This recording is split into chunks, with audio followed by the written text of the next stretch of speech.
Harka fuuni daawwattootaa fi hordoftoota maatii Muhaa Miidiyaa akkam jirtan nagaan keenya bakkuma jirtanitti isin haa gahu jenna. Daawwattootaa fi hordoftoota maatii Muhaa Miidiyaadha qophii keenya ammaaf qabanne keessatti kan dhagahuuf jirtan hidhattoonni Oromiyaa waraanni bilisummaa Oromoo boon otoo mootummaan Itoophiyaa opereeshinii Haraarratti gaggeessaa jira joo ammoo marroon leenjifamtoota haaraa lixatti kumaatamaan eebbisuu guutuu gabaasa kana odeessa keenya ammaaf qabanne keessatti dhagahuuf jirtu. Waraanni bilisummaa Oromoo bonzooni giddu galeessaa kaabaa fi kaabalixi shaggalatti tarkaanfii fudhateen waraana biyya amma dhibbaatamaan lakkaaman barbadeessuu kan himes qabannee jirra. Birhaanu Juulaa gareen TPLF carraa nageenya buusuu kennameef yoo hin fudhanne ammoo tarkaanfiidhuma irratti fudhachuudhaaf dirqamne jechuun dubbachuudhaaf gareen Tigraay amma waraanni isaanii TDF garee finxaaleeyyaa Amaaraa fi Eertiriyaa ammoo waraanuu akka itti fufullee himuudhaaf Geetaachoo Raddaa gama kaaniin ammoo waan ja'an pirezidaantiin Raashiyaadha Vilaadimiir Puutiin ammoo humnooti nukuleera isaanii akka of qopheessan ajajuudhaaf gama kaaniin ammoo Yukureen lola waraana Raashiyaa irratti raawwatteen loltoota Raashiyaa 4,000 ol xiyyaarota waraanaa ammoo 27 helikooftoroota 26 fi taankii 100 ol barbadeessuu kan himtee fi kanneen biroo jajjabootaan qophii keenya ammaaf qabanne kana keessattis kan dhageessan taha. Daawwattootaa fi hordoftoota keenya qophii keenya ammaaf qabanne kan isinitti mu'ana Muhaa Oromootii ammadhuma sagantaatti nu wajjin turaan afeerraa keenya gamanumaan viidiyoo keenya laayik sheer gochuu sin dagatinaadha.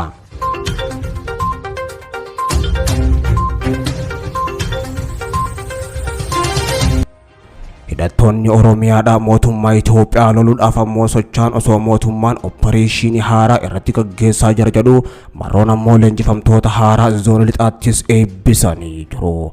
Lixa Oromiyaatti yeroo lolli jabaan adeemaa jiruttis ammoo saffisaan haalli martin Oromiyaa guutuu keessatti illee jijjiiramaa jira.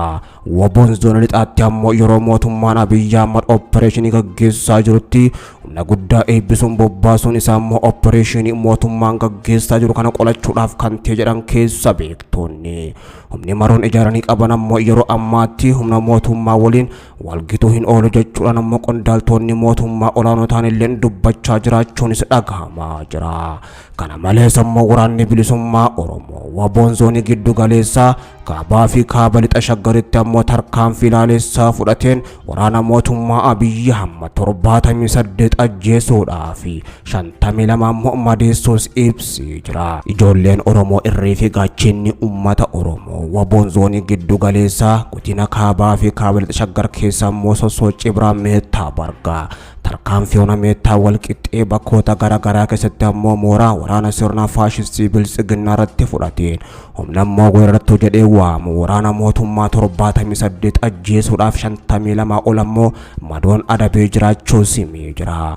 Maqaa imala gara Finfinnee joon ammoo diina miila muraa gamoo diinaa diiguudhaan fuulduratti ammoo furgaa kan jiru waboon zoonii giddu galaa injifannoo argame tikfachaa tarkaanfii itti aanuuf ammoo of qopheessaa kan jiru ta'u ammoo ajajaan waboo zoonichaatis Jaalli Abdii Dhugaadhaa dubbatanii jiru. Ajajaan waraanaa bilisummaa Oromoo waboodha zoonii giddu galeessaa kaaba lixa shaggaritti argaman Jaalli Abdiin akka jaanitti ammoo dhugaan saba kanaa ifa beeksifni kun ammoo bilisa of baasutti ibduubaasin deebinu ja'anii jiru. Humnoonni diinaa ammoo nu marsanii bakkoota hedduutti uummata keenya weeraraa kan jiran yommuu ta'u diina keenya ammoo uummata keenya irraa qolachaa Oromiyaa keessaa ammoo isaan qulqulleessuun itti fufa jechuudhaanis dubbatanii jiru. Ajajoonni waraana bilisummaa Oromoo waboo ammoo dhiyeenya kana akka jaanitti humni keenya giddu galeessa gama kaaniin lixaa fi kibba akkasumatti illee baatti ammoo tarkaanfii ilaalessa humna diinaa gubbatti fudhachuus itti fufaas ja'anii jiru. Erga ammoo isaan dubbatanii yeroo kanatti humni Oromoon qabdu ijoolleen Oromoodha bakka maratti ammoo waraana Abiyyi Ahmad hedduus barbadeessaa jiraachuu himaa jirti. Torbee kana keessa qofa ammoo hidhattoonni Oromiyaadha waraanni bilisummaa Oromoodha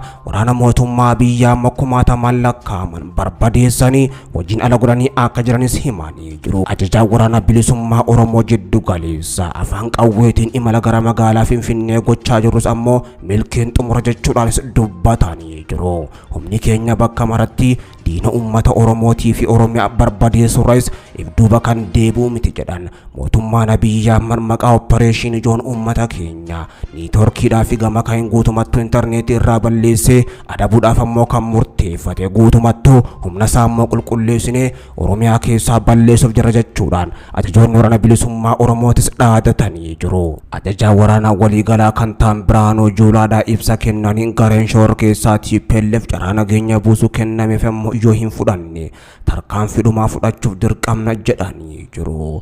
Gareen kun ammoo nagaa buusuus hin barbaadu carraas kennineefi jirra. Carraa kana ammoo hin fudhatu yooti isaan barbadeessuun keenya dirqama jedhanii jiru. Gareen TPLF finciltoonni Tigraay waraanni isaanii TDF gama isaatiin ammoo garee finxaaleeyyii Amaaraa fi Eertiriyaa waraanuunis itti fufa jedhanii jiru. Ta'us ammoo torbee darbe kana keessa mootummaan Abiyyi Ahmadiif warri TPLF akka waan nagaan isaan gidduutti bu'eetti deeggarsi mootummaa naannootii fi gama kaaniin mootummaa federaalaatiin nuuf ergamaa jirachuudhaan kan dubbatan ammoo dubbii maatii TPLF kan ta'an Geetaachoo Raddaadha. Sammarti ammaan tanaafuun Biraanuu Juulaadha garee kanas balleessuuf jira jechuun dubbatanii jiru. Gareen TPLF ammoo gama isaatiin haleellaan finxaaleeyyii Amaaraatii fi gama kaaniin humna Eertiriyaa gubbatti fudhatamus itti fufa jedhanii jiru.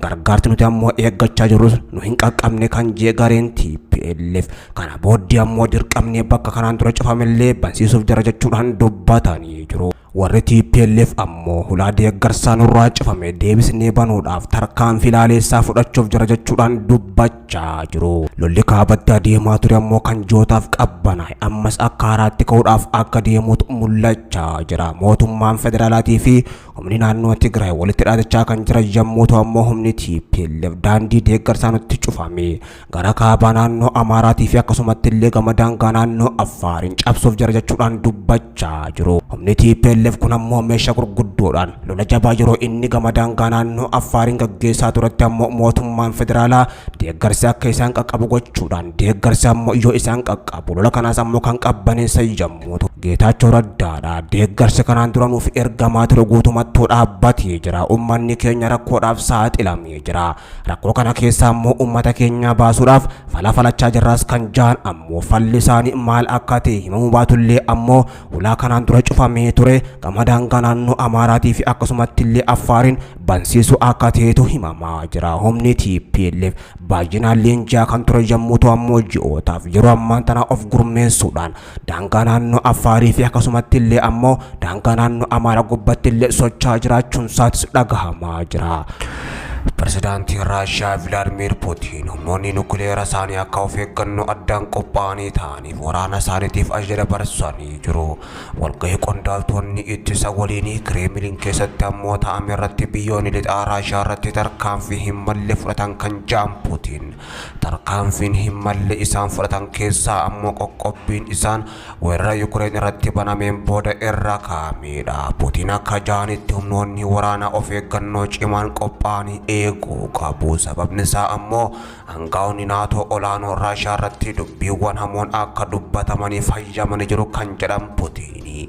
Kanaafis ammoo ministeerri ittisaa fi dursaa jeneraala waraanaa humna nukuleeraa of eeggannoo irra godhanii ammoo akka qopheessanis ajajanii jiru. Meeshaan nukuleeraa aggaamii diinaa qolachuuf akka of eeggannoo addaatiin qophaa'ee eeggatuuf ammoo beeksisuun biyya Raashiyaadha. Qoqqobbiiwwan fara Raashiyaadha biyyoonni lixaa ammoo irra kaanitti aaru pirezidaantii Puutiinii fi sodaa irra bubbule inni ammoo biyya koo yaaddoo naatoo jala jirti jedhee yaadus agarsiisaa jira. Haa ta'u malee ammoo haleellaa Raashiyaan Yukureen irratti goote karoora guutuunii mitis kan jedhame lolli eegalee ammoo guyyaa shanaffaa irratti magaalaa jajjaboo Yukureen keessaa tokkollee ammoo kan harkatti galfattee sin qabdu Raashiyaan haga ammaatti. Raashiyaan ammoo loltoonni baay'inaan jalaa du'aa kan jiran fakkaata. Kuni ammoo Mooskoon akka dhiphattuuf obsa dhabdus ammoo kan taasisaa jirudha. Humni Yukureen ammoo magaalonni gurguddoon biyya isaanii akka hin qabamne humna Raashiyaa duruma dhaabbachuun kumaatamaan kan lakkaa'aman balleessuu fi xayyaarota lolaa akkasuma gama kaaniin ammoo taankootaa fi makiinaa lolaa hedduus barbadeessuu himaa jirti. Kunis ammoo akka malee Raashiyaa dallansiisee akka isiin obsallee fixattus godhee jira. Kanaaf akeekkachiisa nukuleeraa har'a biyyoonni lixaa ammoo akka dhaabbataniif kan kennan alatti ammoo Raashiyaan waraanni Raashiyaan Yukureen keessatti gaggeessaa jirtu guyyoota itti aanan keessatti kan kanaan dura caalaa ammoo of eeggannoo namoota nagaaf otoo hin taasisne ammoo cimee itti fufuudhaaf akka jiru argamuuf jechuudhaanis himamaa jira. Ta'us ammoo Raashiyaan lola kana gubbatti qaama hirmaate nan barbadeessa jettullee ammoo Yukureen humna si barbadeessaa jiraachuun himamaa jira. Yukureen waraana guyyoota 3 keessatti loltoota Raashiyaa 4,300 ta'an ajjeesuu himte. Mootummaan Raashiyaa lakkoofsa loltoota jalaa du'anii ammoo hin ibsine. Humni ittisa Yukureen ammoo lakkoofsa kanaa gadis ibsaa jira. Haleellaa Yukureen waraana Raashiyaa irratti raawwatteen ammoo loltoota Raashiyaa irraa kan du'an 4,300 yommuu ta'u ammoo xiyyaarota waraanaarraa 27 helikoophterota ammoo 26 taankii 146 konkolaataa waraanaa sibiilaa uffatan ammoo 706 kaanoonii 49 ammoo sirni ittisa qilleensarraa fi gama kaaniin diroonii 2 fi doonii waraanaa 2 jalaa barbadeessuu himtee jirti biitii Yukureen. Dabalataanis ammoo akka himaa jirtutti biitii Yukureen misaayila dhukaasuudhaaf kan oolan Giraad ammoo kan jedhaman 4 namoota taankii oofan 60 irratti ammoo tarkaanfii fudhachuus himtee jirti. Pirezidaantiin Yukureen Zelensky miidiyaa hawaasummaa isaa irratti namni kamiyyuu nu cinaa dhaabbatee akka Raashiyaa loluuf ammoo waamicha goonas jedhanii jiru. Pirezidaantii Yukureen lammiileen addunyaa hunduu ammoo michoota Yukureen nagaa fi gama kaaniin dimokiraasiidhaan deeggaran akka isaan waliin waraanicha irratti ammoo hirmaataniifis waamicha godhanii jiru. Namni humna ittisa Yukureenitti makamuu barbaadu kamuu Awurooppaa fi guutuu addunyaa irraa dhufeen waliin ammoo yakkamtoota waraana Raashiyaa loluus danda'a jechuudhaan waamicha godhan. Namni Yukureen gargaaree loluu barbaadu seeraan gara biyyattiitti galuunis eeyyamamaaf jedhee jira. Dubbii himaa ministeera haajaa alaa Yukureen ammoo humni qilleensa isaanii misaayila magaalaa guddoo biyyattii Kiivitti ammoo Raashiyaan xiyyeeffattee turte. Xiyyaaraan daangaa Beelaaruus irraa biyya Raashiyaa ammoo deeggartu irraa dhihee kuffisuudhaas himanii jiru. Qondaaltonni olaanoon biyya Yukureenii fi hoogganaan biyyattiidha. Diina keenya Raashiyaa biyya keenyarraa ittisaa jirra. Kophaa hafnullee ammoo biyya keenyaa fi gama kaaniin uummata keenya diinaaf dhiifnee biraa hin baqannu jechuudhaan lola hadhaa gaggeessaa jiraachuus himanii jiru.